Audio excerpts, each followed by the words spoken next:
សួស្តីបងប្អូនទាំងអស់គ្នា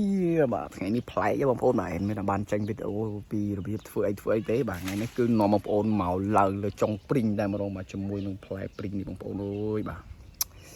ជាតិណាបងប្អូនបាទផ្លែ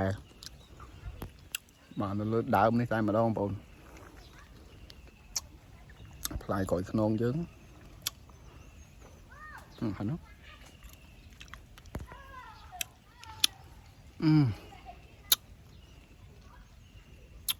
ជាដែរបងប្អូនវាជាផ្លែឈើប្រភេទផ្លែឈើធម្មជាតិអញ្ចឹងយើងញ៉ាំទៅវាជួយឲ្យសុខភាពរបស់យើងវាល្អកាត់បន្ថយជាតិពុលក្នុងខ្លួនណា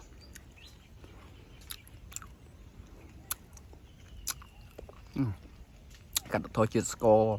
បានច្រើនទៅតាមក្បួនពេទ្យគេនិយាយតែអេដមីនញ៉ាំហើយគឺដើម្បីឆ្អែតបាទ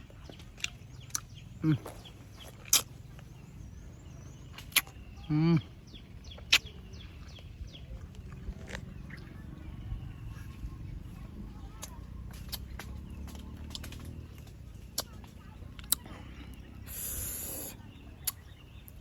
បងប្អូនអើយបាទអញ្ចឹងមកដើមនេះគឺយើងញ៉ាំបានយូរដោយសារតែវាមានខ្ចីខ្លះហើយមានដើមខ្លះក៏វាផុតខែដែរវាអស់ផ្លែហើយដើមខ្លះក៏វានៅផ្លែអញ្ចឹងហើយវានៅច្រឡក់នៅអីចឹងទៅហើយអានេះវានៅរឿងស្ទើវានៅក្រហមប៉ុន្តែផ្អែមបងប្អូនបាទជូរអែមហើយសាច់ច្រើនមិនដូចព្រីងខ្លះវាធំតាមៀតប៉ុន្តែវាក្របធំតែនេះមើលសាច់បងប្អូនមកច្បាច់មើលបាទមើលសាច់វា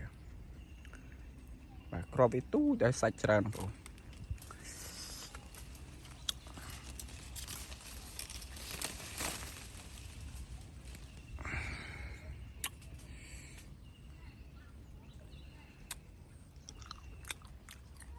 ផ្លែแล้วก็อันนี้ฮะจ้องแต่ดอล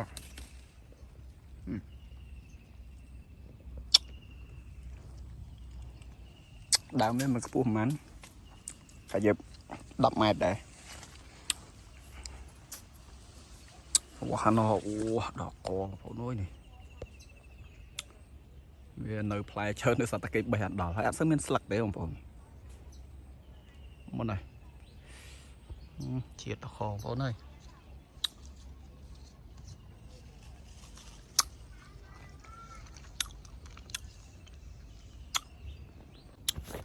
ឥឡូវយើងមានតែកាច់ម៉ាន់មេឃដើម្បីយកទៅញ៉ាំនៅក្រោមខងច្រើនណាស់ខងខាំបងប្អូន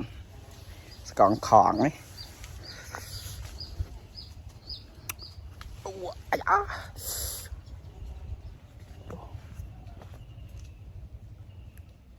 អូអាវសទៀតព្រីងបែកលាក់វិញហ្នឹងណា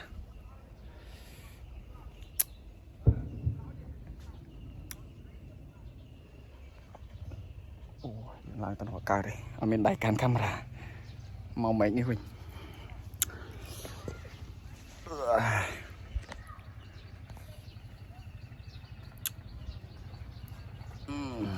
នេះ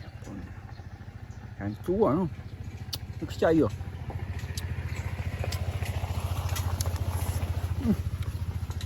ក្រងnó có khỏng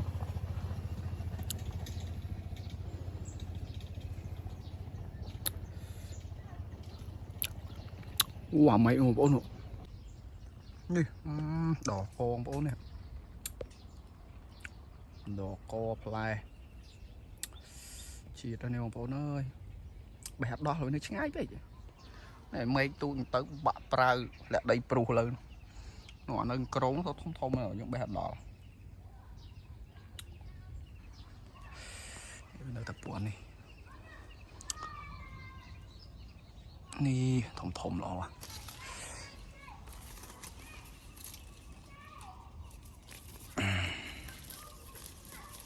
នេះខងមកខង